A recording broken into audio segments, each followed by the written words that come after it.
that overcomes a quarterback when it's not his night. And I'm always looking for the not my night demeanor and who kind of fully leans into it and surrenders to it and who can find a way to bend the night their way. And I didn't like the demeanor early because it's like, don't be upset. You guys are fine. It's all fine. It's fine. It's fine. Yeah, it wasn't the best play call by Todd Monken or the second best or the third best or the fourth best as they went through that series, but it's fine. You're still the Ravens.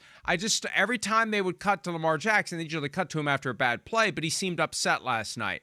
And that kind of stood out to me, that he just didn't have it last night, that it just wasn't his night. It just wasn't happening. It helped that he didn't have an offensive line that could keep the Lions off of him, but I don't know. Is that something when you're on the field playing? I know when I'm watching, I'm looking for that. Are you looking for that on the field? I don't know as much as looking, but you sense it. Like the same thing you said, and, it's different when we're at home watching because we only get to see what the cameras, what they decide to show us. But, like, if you're at the game, I'm sure the Lions felt it on that goal line stance because on some of the cutaways, it felt like you saw Lamar's facial kind of reaction of, like, why did we just call that dumbass play? It just felt like that. It felt like he had the frustration of fans, media people, of watching this Ravens team overall. It felt like it all boiled down for him to that goal line stance. Like, it almost was like we've been in this situation before. We've talked about it in the meeting room. We repped it in practice. And then we get here, and it's like, this is dumb. Why are we doing? Like, it felt like that kind of frustration that I agree with you. It carried over throughout the game because I thought way too many times Lamar Jackson was trying to, like, make this, like, unbelievable, fantastic play. And it started with that fourth down play of they call it. And I'm sure it's not as much as he hated the call. I think it would have been like, why didn't we call this on first down? Why are we just turning around and being so simple and they know what we're going to do? So, like, I definitely felt he was at the point where it's just like, why do we keep ending up in this situation doing the same thing and we know it doesn't work? And there's a lot to talk about from last night, but I feel like that was the moment that it started to get away from the Ravens, even though they got the ball back and scored a touchdown. That four-play sequence, and it really became noticeable to me, Devin, after the second play. First and goal, they run by Derrick. They give the ball to Derrick Henry. He doesn't get in. But then they line up and they do the exact same play, and that's when we saw the first kind of like, what the are we doing here? I'm Lamar Jackson, right? Let me keep the ball in my hands. I'm always a big fan down near the goal line. If you've got a mobile quarterback, Josh Allen, Lamar Jackson, Patrick Mahomes, you get the ball in his hands and you let him start going left and right because then you've got more options. 2-point conversion play. Why are you doing a handoff? Leave the ball in the hands of your quarterback because he can throw it to this guy, this guy, this guy, this guy, or he can run it. You got a lot more options at your disposal than can the guy with the football get it across the front of the goal line. And then so by the time they got to fourth down, they hurried to the line trying to get the Lions unprepared. And credit to the Lions. I mean, the Lions were Keystone Cops. They went from Keystone Cops to 85 Bears like that. And when Lamar rolls out, I mean, it all just felt rushed and awkward, and Jack Campbell knocks the ball out. I thought it was going the other way. At first, I'm like, 14-point swing, baby. And Lamar, fortunately for the Ravens, got on it, but then the Lions had the ball at the 20 instead of at the 2. So that play, that's the second down play. That's not the fourth down play. That's not the play you rush to the line to do.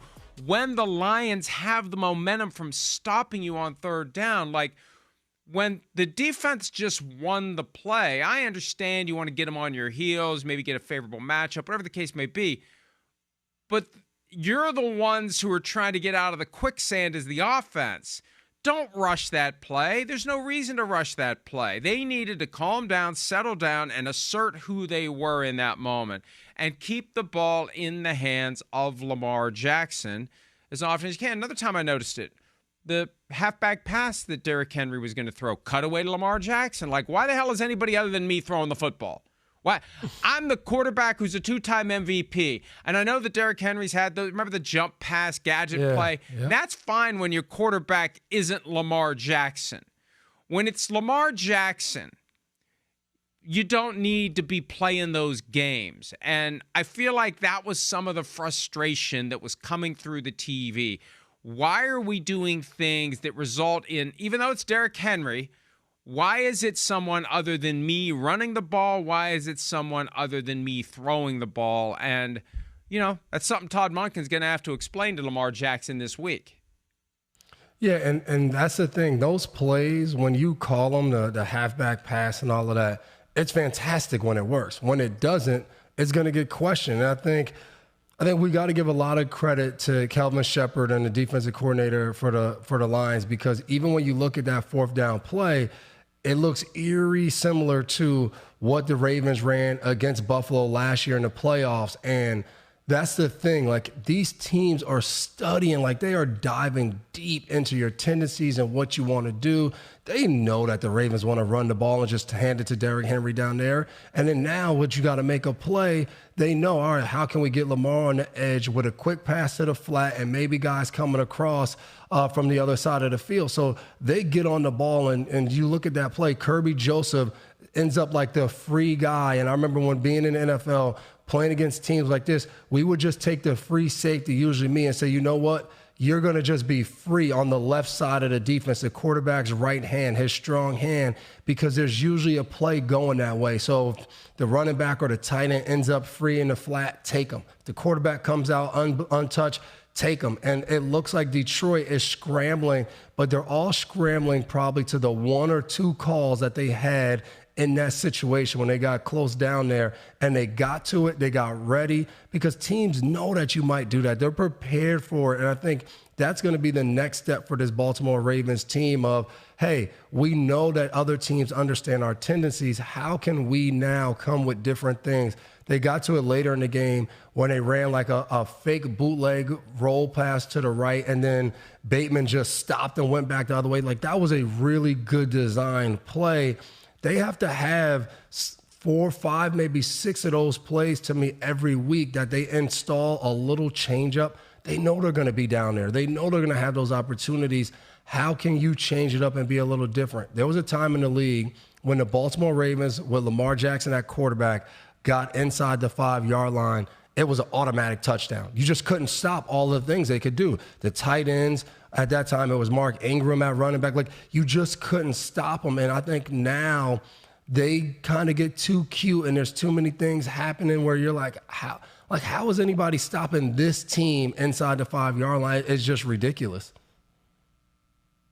It's a great point, too, on the similarities between the fourth down play on that drive that resulted in the fumble that was recovered by Lamar Jackson and the key moment in the Bills playoff game. And I'm not a fan of carving the field down to a small piece for Lamar Jackson. I want him to have options all over the place. I want him to be able to come up to the line of scrimmage. And I know he's got some flexibility. All quarterbacks do to change the play. But when you sprint right like that and just the window smaller, I want more. I want to expand the window for Lamar Jackson. So they've seen it on film. They know they like to do that play in that area. And that was one of the reasons why the Lions were able to snap out of the chaos that was unfolding, because they saw it right away. He likes to go to his right. Right-handed quarterback, he likes to go to his right and then either rumble into the end zone or throw a pass to the front corner. You got 2 options. I'd like more than that with Lamar Jackson. It's still better than the one option of running the ball by a tailback, but they need to go back, the Ravens do, to the drawing board and ask themselves, have we used that play a little too much? Are we a little too predictable as to when we use it? They need to, and this is the challenge. We saw this on Thursday night in the Dolphins-Bills game, where Terrell Bernard knew exactly what Tua Tagovailoa was going to do the key moment of the game. He broke on the ball before it was even thrown. He knew that he was going to look the guy off to the sideline and throw back to Jalen Waddle underneath. Bernard said that after the game. It was film study. This is one of the benefits of it when you know. And this isn't all that tough of a code to crack, because the Ravens do like to do that, and they did it. And that was a key sequence. Even though the Ravens came back and scored a touchdown after they got the ball back, that was just one of those, I think, mental victories for the Lions between the 18-play drive that took, 10 minutes off the clock, that tied the game up, that kind of reversed that early thing that this is going to be another Ravens night. Like, oh, wait a minute, they're in one now. The Lions just took the ball all the way down the field from their own 2, and they tied it up. Between that and that goal line stand, it's like, hey, the Ravens got their hands full tonight, and are they really ready for what it is, or did they just think they were going to continue the 38-6 outcome from 2 years ago? Hi, it's Mike Florio. Thanks for watching PFT on YouTube. Hit subscribe for the latest news and analysis from Pro Football Talk.